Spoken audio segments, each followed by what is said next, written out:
അള്ളാഹുവിൻ്റെ അപാരമായ അനുഗ്രഹത്താൽ 29 ദിവസത്തെ പരിശീലനം കഴിഞ്ഞാണ് നമ്മൾ പുറത്തിറങ്ങിയിരിക്കുന്നത്. 29 ദിവസം വളരെ ശക്തമായ പരിശീലനത്തിൻ്റെ മേഖലയിലായിരുന്നു നമ്മൾ ഓരോരുത്തരും ഉണ്ടായത്. ആ പരിശീലനം കൊണ്ട് പടച്ചറപ്പ് ഉദ്ദേശിച്ച വളരെ കൃത്യമായ ചില കാര്യങ്ങളുണ്ട്. മദീനയിൽ നോമ്പ് നിർബന്ധമാക്കപ്പെടുന്ന കാലത്ത് വിഭവസമൃദ്ധമായ ഭക്ഷണം അവർക്കുണ്ടായിരുന്നില്ല. ഓരോരുത്തരും അത്താഴം കഴിച്ചിരുന്നതും നോമ്പ് തുറന്നിരുന്നതുമൊക്കെ അരച്ചുള്ള കാരക്ക മുറിച്ചെടുത്ത് അത് പരസ്പരം ഓഹരി വെച്ചിട്ടാണ്. പട്ടിണിയാണ് നോമ്പിന്റെ ഉദ്ദേശമെങ്കിൽ യഥാർത്ഥത്തിൽ നോമ്പ് ആവശ്യമില്ലാത്ത വിധം അവർ പട്ടിണിയിലായിരുന്നു, അവർ പ്രാരാബ്ധതകളിലായിരുന്നു, അവർ വേദനകളിലായിരുന്നു. അപ്പോൾ പകൽ പട്ടിണിക്ക് വേണ്ടിയല്ല യഥാർത്ഥത്തിൽ വ്രതമുണ്ടായത്. വ്രതത്തെ നിർബന്ധമാക്കുന്നിടത്ത് തന്നെ വിശുദ്ധ ഖുർആൻ ആ കാര്യം പറഞ്ഞിട്ടുണ്ട്. ലഅല്ലകും തത്തഖൂൻ, നിങ്ങൾ സൂക്ഷ്മത പാലിക്കുന്ന ഒരു ജനതയാകാൻ വേണ്ടിയാണ് എന്നാണ്. 29 ദിവസത്തെ പരിശീലന ഘട്ടത്തിൽ നിന്ന് ഒരു വിശ്വാസി ആർജിച്ചെടുക്കേണ്ടത് തഖ്വയാണ്. ഏത് തഖ്വ? പണ്ട് ഗുഹയിൽ അകപ്പെട്ട മനുഷ്യർ ആ ഗുഹാമുഖത്തെ കല്ല് നീങ്ങാൻ വേണ്ടി അള്ളാഹുവോട് ആവശ്യപ്പെട്ട കാര്യങ്ങളിൽ ഒന്ന്, ഞാൻ ഏറെക്കാലം കൊതിച്ചിരുന്ന ആ പെണ്ണിനെ എനിക്ക് കിട്ടി. അവളുടെ ഹദീസിലെ പ്രയോഗം തന്നെ എടുത്തു പറഞ്ഞാൽ, അവളുടെ തുടയലിൽ ഞാൻ ഇരുന്നു. അപ്പോൾ അവൾ എന്നോട് പറഞ്ഞു, ഹിഫ്ളില്ല, നീ അള്ളാഹുവിനെ സൂക്ഷിക്കണം. അപ്പോൾ പഠിച്ചോനെ, എനിക്ക് നിന്നെ ഓർമ്മ വന്നു, ഞാൻ തിരിച്ചു പോന്നു. അതാണ് തഖ്വ. ആ തഖ്വ ഉണ്ടാകാനാണ് യഥാർത്ഥത്തിൽ 29 ദിവസത്തെ പരിശീലനം നമ്മൾ അനുഷ്ഠിച്ചത്. ഇനി സലഫുകളിൽപ്പെട്ട രണ്ടാളുകൾ ഒരു റൂമിൽ അടഞ്ഞിരിക്കുകയാണ്. റൂമിൽ അവര് ഒരു കാര്യത്തിലേക്ക് കടക്കുമ്പോ പെണ്ണിന് ഒരു ഓർമ്മ വരികയാണ്, പടച്ചോനെ എന്നുള്ള ഓർമ്മ വരികയാണ്.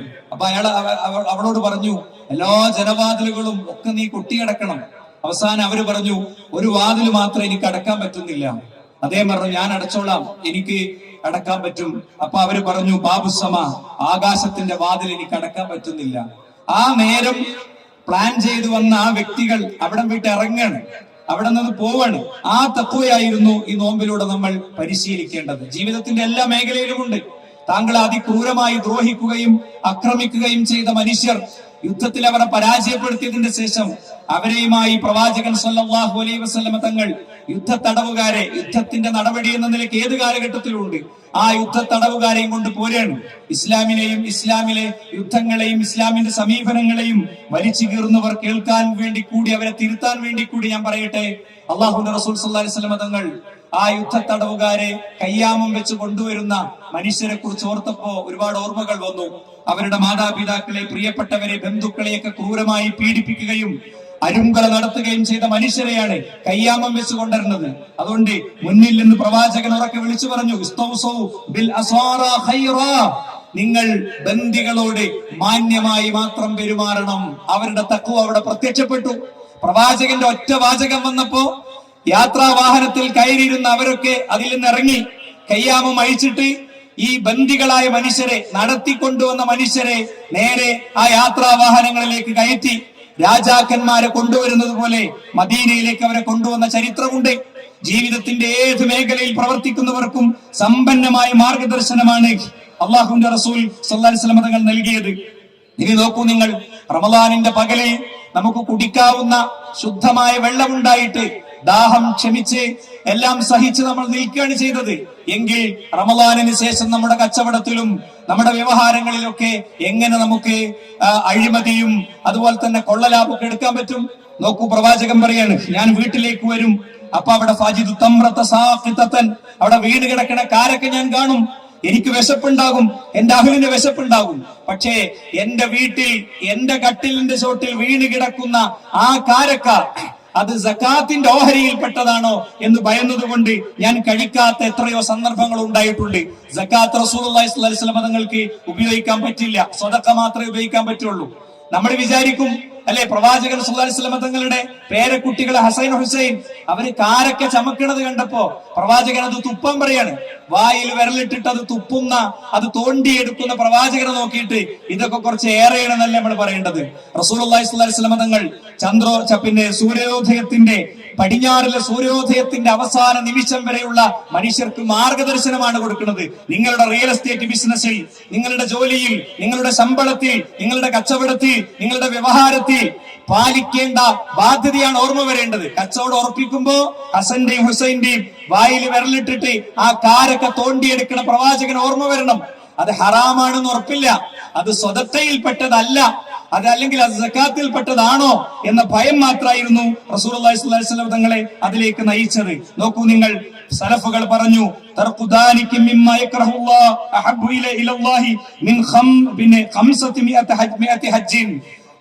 ഒരു വ്യക്തിക്ക് കിട്ടുന്ന എണ്ണപ്പെട്ട നാണയത്തുട്ടുകൾ അത് ഹലാലാണോ ഹറാമാണോ എന്ന് സംശയമുള്ള എണ്ണപ്പെട്ട നാണയത്തുട്ടുകൾ ഉപേക്ഷിക്കലാണ് 500 ഹജ്ജ് ചെയ്യുന്നതിനേക്കാളും പുണ്യകരമായ കാര്യം.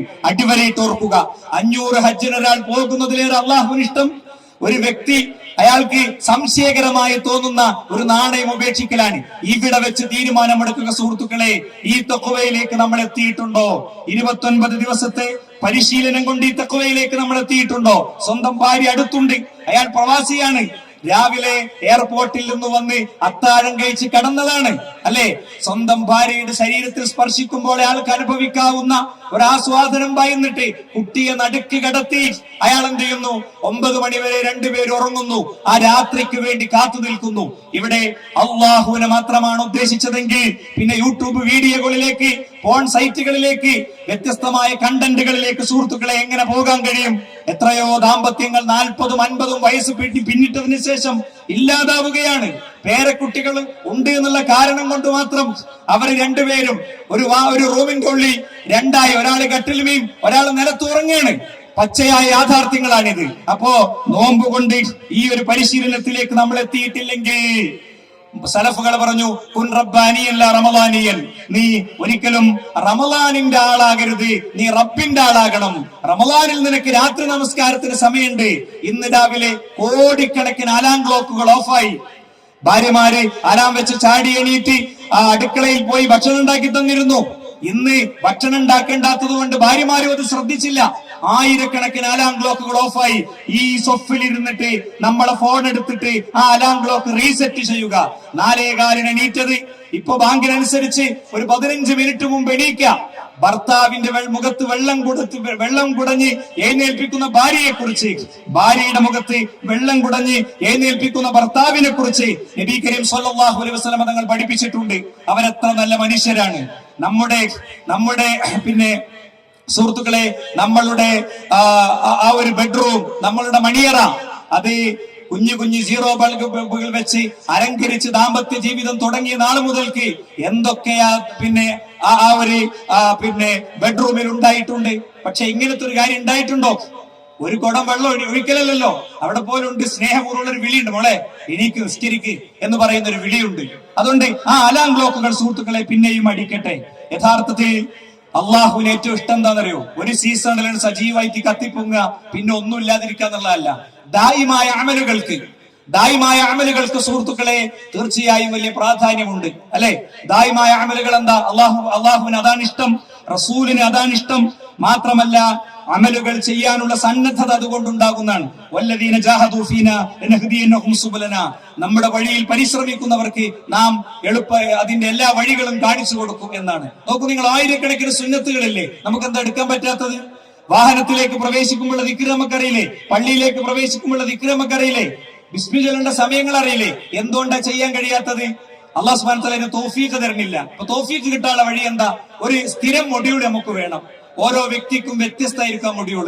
യാത്രയുള്ള ആൾക്ക് അതിനനുസരിച്ചായിരിക്കും, വീട്ടിൽ തന്നെയുള്ള ആൾക്ക് അതിനനുസരിച്ചായിരിക്കും, വയസ്സായ ആൾക്ക് അതിനനുസരിച്ചായിരിക്കും. ഫർളായ കർമ്മങ്ങൾക്ക് ശേഷമുള്ള ആ സുന്നത്തുകൾ ചിലപ്പോ പിന്നെ സുബഹി കഴിഞ്ഞതിന് ശേഷം ഉദയം വരെയും പിന്നെ ഒരു 10 മിനിറ്റ് ഇരിക്കാൻ പറ്റിയ ആളുണ്ടാകും. അവർക്ക് ഹജ്ജത്തൻ താമ, പൂർണ്ണമായ ഹജ്ജ് ഉണ്ട് എന്ന് റസൂലുള്ളാഹി 3 വട്ടം ആവർത്തിച്ചു പറഞ്ഞു. ഇങ്ങനെ നമ്മളൊരു മൊഡ്യൂൾ കണ്ടെത്തണം. മകന് വേറെയായിരിക്കും, ഭാര്യക്ക് വേറെയായിരിക്കും, കോമണായി എല്ലാവരും ചെയ്യണതൊക്കെ ഉണ്ടാകും. അങ്ങനത്തെ ഒരു സന്നദ്ധതയിലേക്ക് എത്താൻ നമുക്ക് പറ്റണം. അപ്പൊ എന്താ സംഭവിക്കാരോ? അങ്ങനെ ചെയ്യുന്ന വ്യക്തിക്ക് തിന്മ ചെയ്യാൻ കഴിയാത്ത അവസ്ഥ അള്ളാഹു ഉണ്ടാക്കും. സുന്നത്തിലൂടെ എന്നിലേക്ക് അടുത്തടുത്ത് പിന്നെ തിന്മ ചെയ്യാൻ കഴിയൂല, തിന്മയിലേക്ക് നോക്കാൻ കഴിയൂല. അതിനുള്ള കപ്പാസിറ്റി പടച്ചോൻ എടുത്തു കളയും. അങ്ങനത്തെ ഒരു വലിയ സുരക്ഷിതത്വം യഥാർത്ഥത്തിൽ നമുക്ക് നൽകുമെന്ന് പഠിപ്പിക്കുകയാണ്. അതുകൊണ്ട് തന്നെ മാത്രല്ല അല്ലാഹു സുബ്ഹാനഹു വ തആലയുടെ എന്നും നന്ദിയുള്ള അടിമയാകും. പാപ്പാക്ക് അറ്റാക്ക് വന്നതിന്റെ ശേഷം ഹോസ്പിറ്റലിന്റെ മുറ്റത്തെ പള്ളിയിൽ ഇരുന്ന് നിറക്കണ്ണുകളോടുകൂടെ പ്രാർത്ഥിക്കുകയാണ്. ടീച്ചർ പറഞ്ഞു ഓന് ചെറിയൊരു ബുദ്ധിമുട്ടുണ്ട്, ഹോസ്പിറ്റലിലാണ്. ചെന്ന് നോക്കിയപ്പോ ICUവിന്റെ ഇത്തിരി പോകുന്ന കുഞ്ഞു ഹോളിലൂടെ നോക്കിയപ്പോ ആ ഭാഗത്തൂടെ നോക്കിയപ്പോ ചോര വാർന്ന് അവനിങ്ങനെ കിടക്കുന്നത് കാണുകയാണ്. അപ്പൊ അള്ളാഹുവിനൊക്കെ ശരിക്കും ഓർമ്മ വരികയാണ്. അങ്ങനെ ഓർമ്മ വരേണ്ടതല്ല പടച്ചോൻ. തഅറഫ് ഇലല്ലാഹ് ഫി ഫിർറഖാഇ, നിനക്ക് സന്തോഷം ഉണ്ടാകുമ്പോഴും നിനക്ക് അള്ളാഹുவோട് ഒരു ബന്ധം വേണം. സ്ഥിരമായി ചെയ്യുന്ന കുറച്ച് സുന്നത്തുകൾ ഉണ്ടെങ്കിൽ നമ്മൾ സെലക്ട് ചെയ്യുക, സീസൺ അനുസരിച്ച് സെലക്ട് ചെയ്യുക. മഴക്കാലത്തൊന്ന് ചൂടുകാലത്തൊന്നും ഒക്കെ 10,000 സുന്നത്തുകൾ ഉണ്ട്. അതിൽ നിന്ന് നമുക്കൊരു പേഴ്സണൽ മൊഡ്യൂൾ വേണം. ചില ദിക്റുകൾ, ചില സുന്നത്തുകൾ എല്ലാ നിമിഷവും ചെയ്യുന്നത്. താടി വെക്കുക എന്നുള്ളത് എല്ലാ നിമിഷത്തേക്കുള്ള ഒരു പുണ്യാണ് അല്ലെ. എല്ലാ മാസത്തിലും ചെയ്യാവുന്നത്, എല്ലാ ആഴ്ചയിലും ചെയ്യാവുന്നത്. അങ്ങനത്തെ ചില നന്മകൾ നമുക്ക് നിയത്താക്കാൻ തീർച്ചയായും സുഹൃത്തുക്കളെ സാധിക്കണം. അതോടൊപ്പം നോമ്പിന്റെ അഹ്ലുകാർ ഏറ്റവും ശക്തമായി തിരിച്ചറിയേണ്ടത് എന്താ? നമ്മൾ ചില തക്ബീറിന്റെ അർത്ഥാണ് അല്ലാഹു അക്ബർ, അല്ലാഹു അക്ബർ, ലാ ഇലാഹ ഇല്ലല്ലാഹു, അല്ലാഹു അക്ബർ, അല്ലാഹു അക്ബർ വലില്ലാഹിൽ ഹംദ് എന്നത് ചുണ്ടറ്റത്തെ കേവല ശബ്ദമാകരുത്. അത് അല്ലാഹു അക്ബർ എന്നത് ഹസ്ബുനല്ലാഹു വനിഅ്മൽ വകീൽ എന്നത് കാലിഗ്രാഫിയിൽ എഴുതി തൂക്കാനുള്ളത് മാത്രമാകരുത്. ഈ സൂറത്ത് പിന്നെ യാസീനും സൂറത്തുൽ ഫലഖും പിന്നെ സൂറത്തുൽ ഇഖ്ലാസും അതുപോലെ തന്നെ ആയത്തുൽ കുർസിയും ഒക്കെ മനോഹരമായി കാറിൽ കെട്ടിത്തൂക്കാനുള്ളത് മാത്രമാകരുത്. ഇടനെഞ്ചത്ത് നിന്ന് ഇവിടെ നിന്ന് അള്ളാഹുവോട് പറയുന്നതാകണം, എന്നെ സൃഷ്ടിച്ച് പരിപാലിച്ച റബ്ബേ, പിതാവിന്റെ ശരീരത്തിൽ നിന്ന് സ്രവിക്കുന്ന 20 മുതൽ 40 ലക്ഷം വരെയുള്ള ബീജബിഞ്ചുക്കളിൽ ഏതോ ഒന്ന് മാതാവിന്റെ അണ്ഡവുമായി കൂടിച്ചേർന്ന് അത് ഭ്രൂണമായി സിക്താണ്ഡമായി അങ്ങനെ അണ്ഡവാഹിനിക്കുടലിലെ ഇന്ദ്രിയ ബിന്ദുവായി ഭ്രൂണമായി സിക്താണ്ഡമായി മനുഷ്യ കുഞ്ഞായി സമ്പൂർണതകളിലേക്ക് പിറന്നു വീണ ആ മനുഷ്യ കുഞ്ഞ് അവനുണ്ടാക്കിയ റബ്ബ് അവനാണ് അക്ബർ, അവനാണ് അക്ബർ. അവന്റെ വയറ്റിൽ പിന്നെ ഉള്ള മലത്തെ മാനേജ് ചെയ്യുന്നവനാണ് അക്ബർ അള്ളാഹു. അതിനെ അവിടെ പിടിച്ചു നിർത്താനുള്ള മസിൽസ് കൊടുത്തവനാണ് അള്ളാഹു. അതിനെ പുറത്തേക്ക് വിടാനുള്ള സിസ്റ്റം ഉണ്ടാക്കിയവനാണ് അള്ളാഹു. അതില്ലെങ്കിലോ അവൻ ആരുമല്ല. അവൻ എന്ത് ഡെസിഗ്നേഷൻ ഉണ്ടായിട്ടും കാര്യമില്ല, ആർക്കും വേണ്ടി വരില്ല അല്ലെ.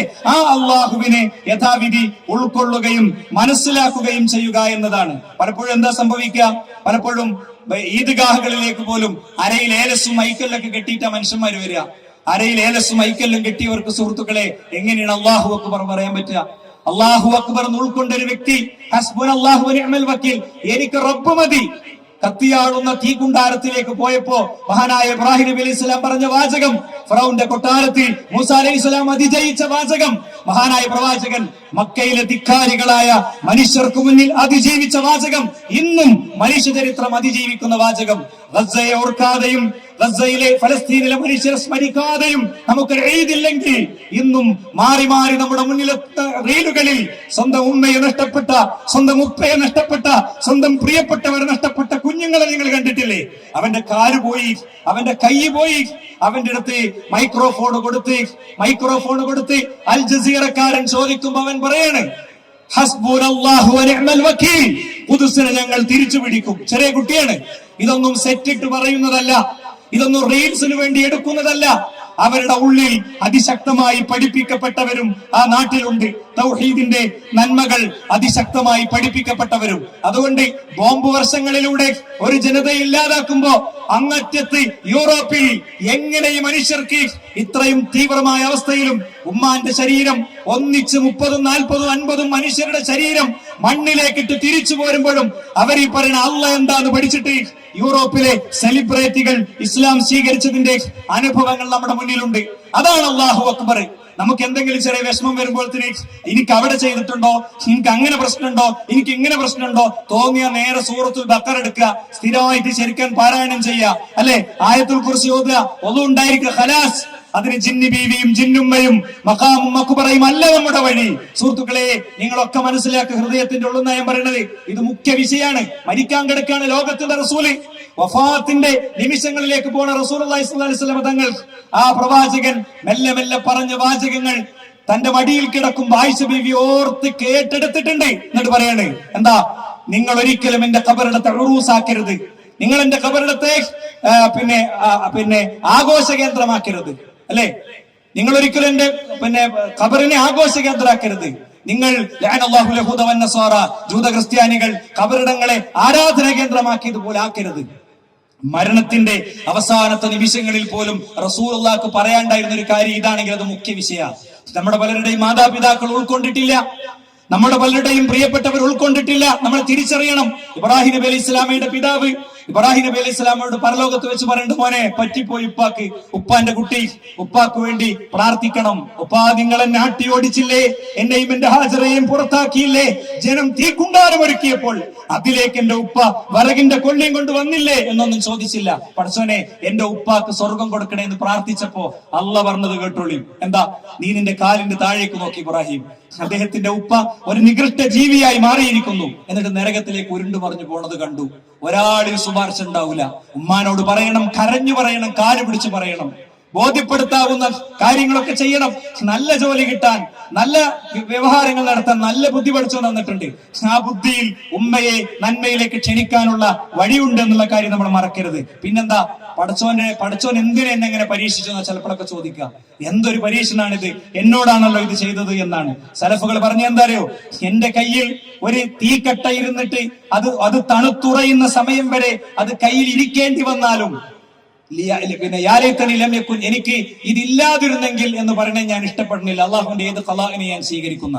അതുകൊണ്ട് പണ്ഡിതന്മാര് പറഞ്ഞു, ഞാൻ 4 വട്ടം അൽഹംദുലില്ലാഹ് പറഞ്ഞിട്ടുണ്ട്. ഒന്ന്, വന്ന ദുരന്തം അതിലേറെ വലുതല്ലല്ലോ, 3rd സ്റ്റേജ് ക്യാൻസർ അല്ലേ, 1st സ്റ്റേജ് അല്ലേ, 4th ആയിട്ടില്ലല്ലോ. ഇനി 4th ആണെങ്കിൽ തന്നെ എന്താ, എന്നെ നോക്കാൻ ആളുണ്ടല്ലോ അല്ലേ. 2, എന്റെ ദീനിലല്ലല്ലോ, എനിക്ക് ദീനിയായി ഞാൻ പ്രവാചകന് ശേഷം നബിണ്ട് എന്നുള്ള വിശ്വാസി ആയതല്ലല്ലോ. എനിക്ക് ഇന്നാലില്ലാഹി വ ഇന്നാ ഇലൈഹി റാജിഊൻ എന്ന് പറയാൻ പറ്റിയല്ലോ, അൽഹംദുലില്ലാഹ് എന്ന് പറയാൻ പറ്റിയല്ലോ എന്നാണ്. അതുകൊണ്ട് ദുരന്തങ്ങളൊക്കെ ജീവിതത്തിൽ പ്രതീക്ഷിക്കണം. ആ ദുരന്തങ്ങളെ അഭിമുഖീകരിക്കുമ്പോൾ നമ്മൾ പ്രാർത്ഥിക്കണം. ഞാൻ പറഞ്ഞല്ലോ, പ്രാർത്ഥനയിൽ ഒരിക്കലും ഒഴിവാക്കാൻ പറ്റാത്ത ലോകത്തെ 10,000-ങ്ങളുണ്ട്. ഓവുചാലുകൾ ക്ലീനാക്കി ഉറങ്ങുന്നവരുണ്ട്. ഒരു കൊതുകിന്റെ മൂളിച്ച കേൾക്കാൻ പറ്റാത്ത നമ്മൾ അസ്വസ്ഥമായി എണീറ്റ് നിന്ന് കൊതുകിനെ കൊല്ലും. ഓർക്കുക, ലോകത്തെ ആയിരക്കണക്കിന് പാലങ്ങൾക്കിടയിൽ, അഭയാർത്ഥി ക്യാമ്പുകളിൽ ആട്ടിയോടിക്കപ്പെട്ട മനുഷ്യരുണ്ട്. മ്യാൻമറിലെ മനുഷ്യരുണ്ട്, ഗസയിലെ മനുഷ്യരുണ്ട്, ലോകത്തെ വിവിധ ദിക്കുകളിലെ മനുഷ്യരുണ്ട്. അവർക്ക് വേണ്ടി നിറക്കണ്ണോട് പ്രാർത്ഥിക്കാൻ പോലും കഴിഞ്ഞില്ലെങ്കിൽ നമ്മൾ എത്ര ദുർബലന്മാരാണ് പ്രിയപ്പെട്ടവരെ. യാതൊരു പ്രതിസന്ധികളുമില്ലാതെ സ്വസ്ഥമായി ജീവിക്കുന്ന നാട്ടിൽ ചില അസ്വസ്ഥതകൾ കാണുമ്പോഴേക്ക് നമ്മൾ പലപ്പോഴും വൈകാരികമായി പോകും അല്ലെ. നമ്മൾ ഫാസിസ്റ്റുകൾ ജീവിക്കുന്ന രാജ്യത്ത് ഫാസിസ്റ്റുകളുടെ ഇന്ധനങ്ങൾക്ക് വിറക് വെച്ചു കൊടുക്കലല്ല നമ്മുടെ ദൗത്യം. വികാര പ്രകടനങ്ങളല്ല, തലച്ചോറ് കൊണ്ട് ദൗത്യം നിർവഹിക്കേണ്ട ഘട്ടമാണിത്. തലച്ചോറ് കൊണ്ടുള്ള ഒന്നാമത്തെ ദൗത്യം എന്താ? ഇസ്ലാമിനെ തെറ്റിദ്ധരിച്ച ഓരോ വ്യക്തിക്കും വെളിച്ചം പകരാൻ നമുക്ക് പറ്റണം. നമ്മൾ വിചാരിക്കുന്നു ആളുകൾക്കൊക്കെ എല്ലാം അറിയും, ആളുകൾക്കൊക്കെ ഒക്കെ അറിയുമെന്ന്. ആളുകൾക്കൊന്നും അറിയില്ല എന്ന് അവരെ സമീപിക്കുമ്പോൾ നമുക്ക് മനസ്സിലാകും. എങ്കിൽ അവർക്ക് വെളിച്ചം പകരണം. എന്താ, ഭയങ്കര പഞ്ചുള്ള മുദ്രാവാക്യങ്ങൾ പറഞ്ഞാലും തീവ്രമായി പ്രസംഗിച്ചാലും എല്ലാതുമായി എന്ന് ആരും വിചാരിക്കരുത്. മക്കയിലേക്ക് പ്രവാചകന്റെ സൈന്യം പ്രവേശിക്കുകയാണ്. 10 കൊല്ലത്തെ മൈഗ്രേഷനു ശേഷം, ഹിജറക്കു ശേഷം, മദീനയിലെ താമസത്തിനു ശേഷം മക്ക കീഴടക്കുമ്പോൾ സഅദിന്റെ ചുണ്ടിൽ നിന്ന് വന്നു, എന്താ, ഇന്ന് ഇറച്ചി കൊണ്ട് നിങ്ങൾ കളിക്കുന്ന ദിവസമാണ്. തക്ബീർ ധ്വനികൾക്കിടയിൽ വളരെ ഉച്ചത്തിൽ പ്രവാചകന്റെ ശബ്ദം ഉയർന്നു. സഅദ് പറഞ്ഞത് കള്ളമാണ് എന്ന് റസൂൽ പറഞ്ഞു. തിരുത്തി, ഇന്ന് കാരുണ്യത്തിന്റെ ദിനമാണ്. പഞ്ച് ഡയലോഗ് എവിടെയും പ്രവാചകൻ പറഞ്ഞിട്ടില്ല. അവരെ ശത്രുവിനെ ഇങ്ങനെ പ്രകോപിപ്പിക്കുന്ന ഡയലോഗ് പറഞ്ഞപ്പോ പ്രവാചകൻ മാറി നിൽക്കുന്നു പറഞ്ഞു അല്ലെ. ഇവിടെ മാറി നിൽക്കുന്നു പറഞ്ഞു. നമ്മൾ പക്വത പാലിക്കാൻ പഠിക്കണം. പക്വത പാലിക്കുന്നതിന് ഷണ്ഡീകരിക്കലായി ആരും വിചാരിക്കരുത്. ഈ രാജ്യത്തെ മുസ്ലിങ്ങളുടെ മാത്രം പ്രശ്നമല്ല ഇവിടെ നടക്കുന്നത്. പെട്രോളിന്റെ വില കൂടിയിട്ടുണ്ട്. ഇവിടുത്തെ പൊതുസ്ഥാപനങ്ങൾ മുഴുവൻ വിറ്റു തുലക്കുന്നുണ്ട്. ഇതൊക്കെ അറിയാതിരിക്കാൻ രാജ്യത്തിന്റെ ശ്രീലങ്കയിൽ പ്രസിഡന്റിന്റെ കൊട്ടാരം ജനങ്ങൾ വളഞ്ഞ വീഡിയോ നമ്മൾ കണ്ടു. നമ്മുടെ നാട് വളയാത്തതിന് ഒറ്റ കാരണം ഇവിടുത്തെ പൊതുസ്ഥാപനങ്ങൾ വിൽക്കുന്നു, ഇവിടുത്തെ ഫിനാൻഷ്യൽ മാനേജ്മെന്റ് വേറൊരു നിലക്ക് നടക്കുന്നു, തെറ്റായ കണക്കുകൾ തരുന്നു എന്നുള്ളതുകൊണ്ടാണ്. പതുക്കെ നമുക്കത് ബോധ്യപ്പെട്ടു തുടങ്ങുകയാണ്. അപ്പൊ അത് മാനേജ് ചെയ്യാനാണ് പലപ്പോഴും വിഷയങ്ങൾ വരുന്നത്. എന്നാൽ ആ വിഷയങ്ങൾ കാണാതെ പോകരുത്. നമ്മൾ പലപ്പോഴും ഇവിടെ ഏറ്റവും പുതിയത് എന്താ, വഖഫ് ഭൂമിയാണ്. നമുക്ക് എന്താ റോള്, അതെന്താന്ന് മനസ്സിലാക്കാനുള്ള സമയങ്ങൾ സുഹൃത്തുക്കളെ നമുക്ക് വേണ്ടേ. പ്രൊഫഷണൽ തിരക്കുകൾക്കിടയിൽ, ഓട്ടത്തിനിടയിൽ അതുപോലും തിരിച്ചറിയുന്നില്ല നമ്മൾ.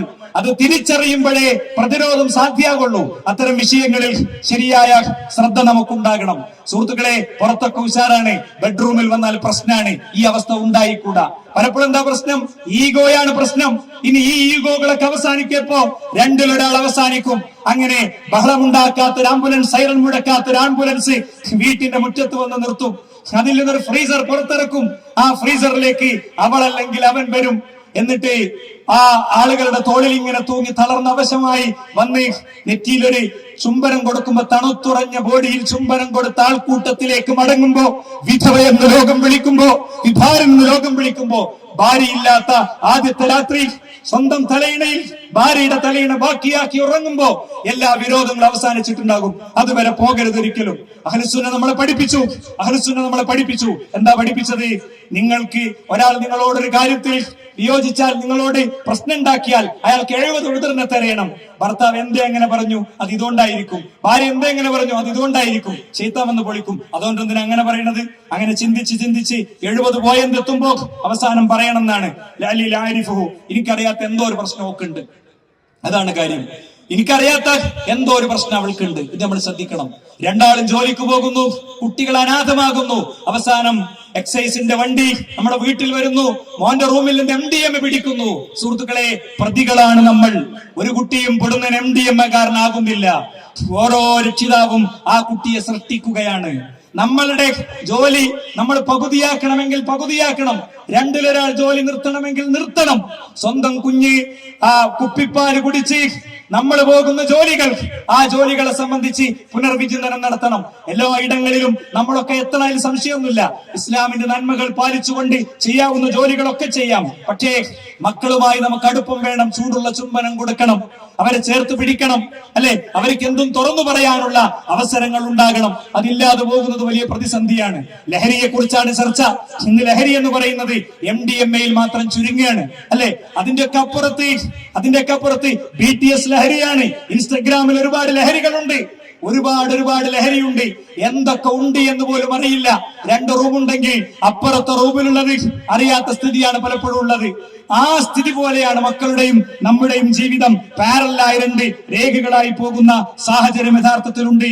ഇത് നമ്മൾ ഓരോരുത്തരും ശരിയാമിതമറിഞ്ഞ് തിരുത്തേണ്ടതാണ്. കുടുംബ ബജറ്റിൽ കൈവെക്കണം. കുടുംബ ബജറ്റിൽ നമ്മളില്ലാത്തൊരു ദിവസം വന്നാലും കുടുംബത്തിന് പോകാവുന്ന അവസ്ഥകൾ ഉണ്ടാകണം. നോക്കൂ നിങ്ങൾ, കാനമിൻ അഹ്ലുസ്സുഫത്തി 70 റജുലൻ ലൈസ ലിവാഹിദിൻ മിൻഹും റിദാ. 70 ചില്ലാനും പ്രവാചകന്റെ സ്വഹാബിമാർക്ക് ഒറ്റ തുണിയില്ലാത്തവരുണ്ടായിരുന്നു. അവർക്ക് ഒന്ന് കുനിയുമ്പോ അവരുടെ ലൈംഗികാവയവങ്ങൾ കാണുന്നുള്ളത് കൊണ്ട് പെണ്ണുങ്ങളോട് പതുക്കെ എണീക്കാൻ പറയുന്ന അവസ്ഥ ഉണ്ടായിരുന്നു. അവര് നോറ്റ നോമ്പും അവര് അനുഷ്ഠിച്ച പെരുന്നാളും ആഘോഷിക്കുന്നവരാണ് നമ്മൾ. നമ്മളെ ബിസിനസ്സുകളിൽ വലിയ കണ്ണ് കണ്ട് അവിടുന്ന് പലിശക്ക് വാങ്ങി, ഇവിടുന്ന് കടം വാങ്ങി ഒക്കെ നിക്ഷേപിച്ചു പോകുമ്പോ കടക്കാരനായി മരിച്ചാൽ മുത്ത് റസൂലുള്ളാഹി ഉണ്ടെങ്കിൽ നിസ്കരിക്കൂല. 1 ദിർഹം മാത്രം കടമുള്ള വ്യക്തിക്ക് വേണ്ടി നിസ്കരിച്ചില്ല പ്രവാചകൻ. അദ്ദേഹത്തിന്റെ കൂട്ടുകാരൻ അത് ഏറ്റെടുത്തപ്പോ അടുത്ത ദിവസം റസൂൽ ചോദിക്കുന്നുണ്ട്, നീ അത് കൊടുത്തോ? നബി, ഇന്നലെ വൈകുന്നേരല്ലേ, ഞാൻ അന്ന് കൊടുത്തോളാം, അടുത്ത ദിവസം വീണ്ടും കൊടുക്ക. അപ്പോഴാ പറയണത്, ഏറ്റെടുത്തോണ്ട് തീരൂല, പിന്നെ കൊടുത്തു വീട്ടിയാലേ പ്രിയപ്പെട്ടവരെ തീരുകയുള്ളൂ. 6 നോമ്പുകളുണ്ട് ഇതിന്റെ ശേഷം. ആ 6 നോമ്പുകളും നോൽക്കുന്ന വ്യക്തിക്ക് 1 വർഷം മുഴുവൻ നോറ്റ പുണ്യുണ്ട് എന്നാണ്. അതുണ്ട് എന്ന് പലപ്പോഴും അറിയാം, പക്ഷെ നോൽക്കലില്ല. അതിന് കുടുംബം ഒന്നിച്ച് പ്ലാൻ ഉണ്ടാക്കണം. നോമ്പ് എങ്ങനെയാണ് നോറ്റത്, അതേപോലെ ഒന്നിച്ച് പ്ലാൻ ഉണ്ടാക്കി വാപ്പാക്കുമാക്ക് എല്ലാവർക്കും. മക്കളൊക്കെ ചിലപ്പോൾ വേറെവിടെങ്കിലേക്ക് കയറും, അവരെ വിളിക്കണം. ഹോസ്റ്റലിൽ ഉമ്മാന്റെ കുട്ടി ഉപ്പാന്റെ കുട്ടി നോമ്പ് നോൽക്കണം. ഫുള്ള് 1 വർഷം നോറ്റ കൂലിയാണ്. ഇങ്ങനെയൊക്കെ പാരന്റിങ് നടത്തിയാലേ നമ്മൾ രക്ഷപ്പെടുകയുള്ളൂ. അവസാനിപ്പിക്കുമ്പോൾ ഞാൻ പറയുന്നു, പ്രിയപ്പെട്ടവരെ, ഇന്നത്തെ ദിവസം ഫോണിൽ തോണ്ടിയിരിക്കുന്ന ഒരു ദിവസം ആകരുത്. പലപ്പോഴും വൈകല്യങ്ങൾ ഉള്ളവരുണ്ട്, ഡിസേബിലിറ്റി ഉള്ളവരുണ്ട്, വീട്ടിൽ നിന്ന് അനങ്ങാൻ കഴിയാത്തവരുണ്ട്. അവരൊക്കെ ഒന്ന് പുറത്തേക്ക് കൊണ്ടുപോകണം. നമ്മളെ കുടുംബത്തിൽ അവരോട് ചോദിക്കണം, നിങ്ങൾക്ക് എവിടെയെങ്കിലുമൊക്കെ പോകാൻ താല്പര്യമുണ്ടോ? രോഗികളായ മാതാപിതാക്കളുണ്ട്, മരണം കാത്ത് ബെഡുകളിൽ കഴിയുന്നവരുണ്ട്, പാലിയേറ്റീവ് മെഡിസിൻ കൊടുത്ത് രാപ്പുറതികളെ അതിജീവിക്കുന്നവരുണ്ട്. അവർക്കൊക്കെ നമ്മുടെ ഒരു വിളിയെങ്കിലും പോകണം, അന്വേഷണം പോകണം. വാട്സപ്പിലെ സ്റ്റിക്കറുകൾ മാത്രമായി ഇന്നത്തെ ദിവസം ചുരുങ്ങരുത് എന്ന കാര്യം ഞാൻ ഓർമ്മിപ്പിക്കുകയാണ്. നമ്മളെ ഒരുപാട് പ്രതിസന്ധികളിലൂടെയാണ് കടന്നു പോണത്. പ്രത്യേകിച്ച് ലഹരിയും അനുബന്ധങ്ങളുമാണ് ഇന്നത്തെ പ്രതിസന്ധി. എല്ലാവരും പ്രശ്നത്തെ കുറിച്ച് മാത്രമാണ് സംസാരിക്കുന്നത്. പരിഹാരമുണ്ട് പ്രിയപ്പെട്ടവരെ. നമ്മളൊക്കെ കൺമുന്നിൽ കണ്ട ഒരുപാട് കാര്യങ്ങളുണ്ട്. കഴിഞ്ഞ വർഷം ഞാൻ പിന്നെ ഡൽഹിയിൽ പോയപ്പോ സ്റ്റുഡൻസിന്റെ പ്രോഗ്രാമിൽ പങ്കെടുക്കാൻ പോയപ്പോ വിഖ്യാതമായ ഒരു ക്യാമ്പസിന്റെ ഹോസ്റ്റലിലെത്തിയപ്പോ അവിടെ ഗർഭ നിരോധന പിന്നെ മെറ്റീരിയലുകൾ ഇങ്ങനെ ഡിസ്പോസിബിൾ ഗ്ലാസ് ഉപേക്ഷിക്കുന്നത് പോലെ ഉപേക്ഷിച്ചത് കണ്ടു. അതേ ക്യാമ്പസിലാണ് അവിടുത്തെ കുട്ടികളെ നേർവഴിയിലേക്ക് വിളിക്കുന്ന ആളുകൾ ഉണ്ടാകുന്നത് അല്ലെ. ഒരു ക്യാമ്പസിൽ ചെന്നപ്പോ ഒരു പയ്യന്റെ മുസല്ല അവന്റെ പെട്ടിന്റെ മേലുണ്ട്. അപ്പൊ നമ്മൾ ചോദിച്ചു, മോനെ ജമാഅത്തിന് പോലില്ലേ? ഇവിടുന്ന് സുന്നത്ത് നിസ്കരിക്കും, പള്ളിയിൽ പോയി ജമാഅത്ത് നിസ്കരിക്കും. കണ്ടകളെ പബ്ലിക് എക്സാം കഴിഞ്ഞിന്റെ ഫീലിംഗ് തീർത്തതാണ്, ഒന്നിച്ച് വെള്ളടിച്ചണി കിടക്കണേ. ഇവിടെ ഞാൻ മരിച്ചാൽ എന്തായിരിക്കും എന്റെ അവസ്ഥ? ഇവിടെ റഹ്മത്തിന്റെ മലക്ക് വരൂ. ഇങ്ങനെ ചിന്തിക്കുന്നവരുണ്ടാകുന്നത് വാപ്പ മോണിറ്റർ ചെയ്തുകൊണ്ടല്ല, മറിച്ച് ഹൃദയത്തിന്റെ ഉള്ളിൽ ഒരു പാസ്വേഡ് സെറ്റ് ചെയ്യണം. അള്ളാഹ് എന്നുള്ള പാസ്വേഡ്.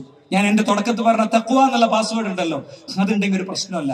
അതിന് നമ്മളെ മക്കൾക്ക് ശരിയായ മതവിദ്യാഭ്യാസം കൊടുക്കണം. ഭൗതിക വിദ്യാഭ്യാസത്തിന്റെ പ്രമത്തതയിൽ പലപ്പോഴും നടക്കണില്ല. എല്ലായിലേക്കും പോകണം. ഡോക്ടർ, എഞ്ചിനീയർ എന്നുള്ളത് നമ്മൾ ഗൈഡ് ചെയ്ത ഒന്നായിരുന്നു. ബ്യൂറോക്രസിയാണ് എല്ലാം തീരുമാനിക്കുന്നത്. IAS എത്തണം, IPS എത്തണം, IFS എത്തണം, എല്ലാറ്റിലേക്കും എത്തണം. അതോടൊപ്പം അതേ കനത്തിൽ മതം പഠിക്കണം, അറബി ഗ്രന്ഥങ്ങൾ വായിക്കണം. അങ്ങനത്തെ ആയിരക്കണക്കിന് പ്രൊഫഷണലുകളെ ഉണ്ടാക്കാൻ ഈ കൂട്ടായ്മയ്ക്ക് ഇന്ന് പറ്റിയിട്ടുണ്ട്. അവര് പണ്ഡിതന്മാര് പറയുന്നത് അങ്ങനെ വിഴുങ്ങലല്ല, അവര് ബിനികത്തിനെടുത്തു നോക്കും. തലയിൽ നല്ല ബുദ്ധിയുണ്ട്, ഉപയോഗിച്ച് പഠിച്ച് നമ്മള് കാര്യങ്ങളുമായി മുന്നോട്ട് പോകാൻ പ്രിയപ്പെട്ടവരെ നമുക്ക് സാധിക്കണം. അങ്ങനെ മുന്നേറുന്ന ഒരു ജനതയെ ഒരു ഫാസിസ്റ്റിനും പരാജയപ്പെടുത്താൻ കഴിയില്ല. അധർമ്മകാരികളായ ധിക്കാരികളായ ചക്രവർത്തിമാരുടെ ചരിത്രം ഹിറ്റ്ലറിൽ നിന്ന് പഠിക്കണം നമ്മൾ.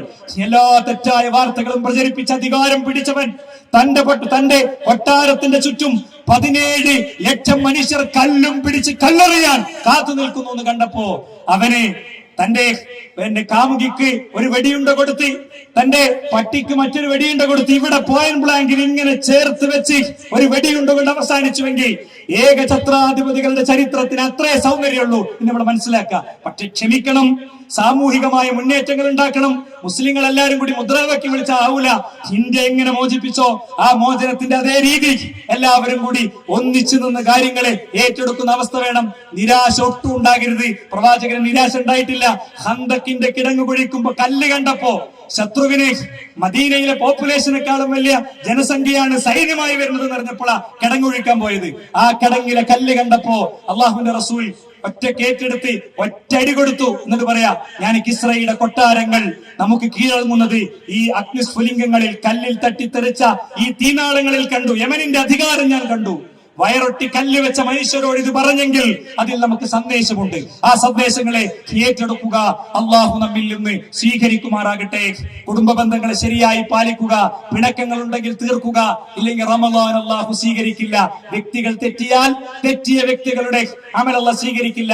പ്രൊഫഷണൽ ഈഗോസ്, വർക്കിംഗ് സ്റ്റേഷനിലെ ക്ലാഷുകൾ, നമ്മുടെ ബിസിനസ്സിലെ പ്രശ്നങ്ങൾ, സലാം പറയാ, ഇന്നത്തെ ഒറ്റ സന്ദർശനം, ഒരു കെട്ടിപ്പിടുത്തം, ഖലാസ്. ഡോക്ടറെ, ഈ വിരലിനൊരു തരിപ്പുണ്ട്, ഇതെന്താ മാറുക അല്ലെ? അപ്പോഴും കിട്ടിയതിലെ മൊത്തം സ്ട്രോക്ക് മാറിയതിലെ സന്തോഷമല്ല. അതുകൊണ്ട് തിരുത്ത നമ്മള് ഓരോരുത്തരും ശരിയാ വിധം ഉൾക്കൊള്ളുക. അള്ളാഹു നമ്മിൽ നിന്ന് സ്വീകരിക്കുമാറാകട്ടെ. അവന്റെ മുഖ്ലിസുകളിൽ ഉൾപ്പെടുത്തുമാറാകട്ടെ. ലാ ഇലാഹ ഇല്ലല്ലാഹുവിന്റെ വഴിയിൽ സഞ്ചരിച്ച് കലിമത്ത് തൗഹീദ് ഉൾക്കൊണ്ട് മരിക്കാനുള്ള തൗഫീഖ് അള്ളാഹു നൽകുമാറാകട്ടെ.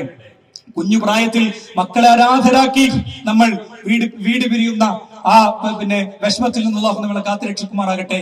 അപകട മരണങ്ങളിൽ നിന്നും മഹാരോഗങ്ങളിൽ നിന്നും അള്ളാഹു നമ്മെ കാത്തുരക്ഷിക്കുമാറാകട്ടെ. ഹലാലായ സമ്പാദ്യം മാത്രം കഴിക്കാനുള്ള തൗഫീഖിന് അള്ളാഹു നൽകുമാറാകട്ടെ. അങ്ങ് ഗസയിലും ലോകത്തെ വിവിധ ദിക്കുകളിലും ഭർത്താക്കന്മാരെ നഷ്ടപ്പെട്ട് മക്കളെ വളർത്തുന്നത് എങ്ങനെയെന്നറിയാത്ത വിധവകളുണ്ട്. അവർക്ക് അള്ളാഹു ഉള്ളിന്റെ ഉള്ളിൽ തൗഹീദിന്റെ കരുത്തിനെ അവർക്ക് അള്ളാഹു പ്രദാനം ചെയ്യുമാറാകട്ടെ. വിവേകമുള്ള നേതൃത്വങ്ങളെ അവർക്ക് അള്ളാഹു കൊടുക്കുമാറാകട്ടെ. വിചാരമുള്ള നേതൃത്വങ്ങളെ അള്ളാഹു അവർക്ക് കൊടുക്കുമാറാകട്ടെ. ദീനി ചിന്തിക്കുന്ന നേതൃത്വങ്ങളെ അള്ളാഹു അവർക്ക് കൊടുക്കുമാറാകട്ടെ. തന്റെ മാതാപിതാക്കളെ നഷ്ടപ്പെട്ട് അവരുടെ മൃതശരീരവുമായി അടക്കാൻ പോകുന്ന കുഞ്ഞിനെ വെടിയുണ്ട കൊണ്ട് വെടിവെച്ചു കൊല്ലുന്നവൻ സമാധാന സംരക്ഷകനും, തിരിച്ച് മാതാവിനെ ബലാത്സംഗം ചെയ്തവനെ തിരിച്ച് കല്ലെറിയുന്നവനെ തീവ്രവാദിയുമാക്കി മാറ്റുന്ന ലോകത്തിന്റെ കർമ്മമായങ്ങളെ തുറന്നു കാണിക്കുന്ന സംഭവങ്ങളെ, നിമിഷങ്ങളെ അല്ലാഹു സുബ്ഹാനഹു വ തആല ഉണ്ടാക്കുമാറാകട്ടെ. നമ്മുടെയൊക്കെ വീടുകളിൽ വിഷമം അനുഭവിച്ച് കഴിയുന്ന, ഈദ് മുസല്ലയിലേക്ക് വരാൻ പറ്റാത്ത, റമദാനിൽ നോമ്പനുഷ്ഠിക്കാൻ പറ്റാത്തവരൊക്കെ ഉണ്ട്. അവർക്കൊക്കെ അല്ലാഹു അവരുടെ വിഷമങ്ങൾക്ക് പരിഹാരം ഉണ്ടാക്കി കൊടുക്കുമാറാകട്ടെ. ഈദിൽ നമ്മളോടൊപ്പം ഉണ്ടാകേണ്ട പലരും ഇല്ല. അലിഹാജി ഇവിടെ ഉണ്ടാകേണ്ട ഒരു വ്യക്തിയാണ്. ഈ സൊഫയിലൂടെ ഒന്നാമതിരിക്കേണ്ട ആളാണ്. അദ്ദേഹം ഖബറിലാണ്. അല്ലാഹു അവരുടെയൊക്കെ ഖബറിടങ്ങളെ വിശാലമാക്കി കൊടുക്കുമാറാകട്ടെ. അതോടെ ഉസ്താദ് ഹാരിസ് മൗലവി രോഗത്തിന്റെ ചികിത്സ ഇങ്ങനെ പൂർത്തീകരിച്ചു വരികയാണ്. അടുത്ത വെള്ളിയാഴ്ച തൊട്ടടുത്ത ദിവസങ്ങളിലൊക്കെ അദ്ദേഹത്തിന് ഖുതുബ നിർവഹിക്കാൻ കഴിയുമെന്ന് നമ്മൾ വിചാരിക്കുന്നു. ഈ ഖുതുബ അദ്ദേഹം തന്നെ നിർവഹിക്കുന്ന ഒരു കാര്യമൊക്കെ നമ്മൾ ചിന്തിച്ചിരുന്നു. നമ്മുടെയൊക്കെ പ്രാർത്ഥന കൊണ്ട് അല്ലെ അദ്ദേഹത്തിന് വലിയ നിലക്ക് അതിൽ നിന്നൊക്കെ മോചനം കിട്ടി. അള്ളാഹു പൂർത്തീകരിച്ചു കൊടുക്കുമാറാകട്ടെ. നമ്മുടെ വേറെയും സുഹൃത്തുക്കളുണ്ട്. അവർക്കൊക്കെ അള്ളാഹു അവരുടെ രോഗങ്ങളിൽ നിന്ന് ശമനത്തെ കൊടുക്കുമാറാകട്ടെ. ഒരു മാലയിൽ കോർത്ത മുത്തുകളെ പോലെ ഒന്നിച്ചു നിൽക്കാൻ പറ്റുമാറാകട്ടെ. വിയോജിപ്പുകളൊക്കെ വിയോജിപ്പുകളായി കണ്ട് തന്നെ ഒന്നിക്കേണ്ട എല്ലാ പോയിന്റിലും മുസ്ലിം ഉമ്മത്തിന് ഒന്നിക്കാൻ പറ്റുമാറാകട്ടെ. നമ്മുടെ നാട്ടിലെ മനുഷ്യരുടെ ഏക മനസ്സ് ഈ വിഷയത്തിലൊക്കെ നമുക്ക് അനുകൂലമായി കിട്ടുമാറാകട്ടെ. അല്ലാഹുമ്മ ഗ്ഫിർ ലിൽ മുഅ്മിനീന വൽ മുഅ്മിനാത്ത്, അല്ലാഹുമ്മ അഇസ്ൽ ഇസ്ലാം വൽ മുസ്ലിമീൻ വദിൽ ശർക വൽ മുശ്രിക്കീൻ. ആമീൻ ആമീൻ ബിറഹ്മതിക യാ അർഹമർ റഹീമീൻ. വൽഹംദുലില്ലാഹി റബ്ബിൽ ആലമീൻ. വസല്ലല്ലാഹു അലാ മുഹമ്മദ്.